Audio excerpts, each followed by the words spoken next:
Hi everyone! So ngayon ay gagawa ako ng avocado smoothie. So meron akong dalawang avocado dito and then lagyan ko siya ng honey. Meron akong cilantro sa ref. Marami siya. Hugas na to. Lagyan ko na rin ng pumpkin seeds.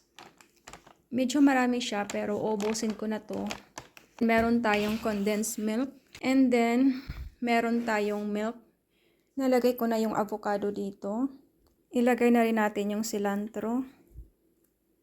Next nating ilagay is yung pumpkin seeds. Lagyan natin ng ice. Next, ilagay na natin yung milk. Lagyan natin ng honey. And then last is condensed milk.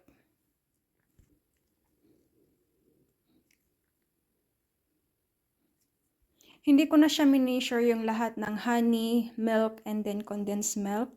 Kasi pinagtansya ko na siya. Later, tikman ko siya kapag kulang sa tamis. Dagdagan ko ng condensed milk and honey.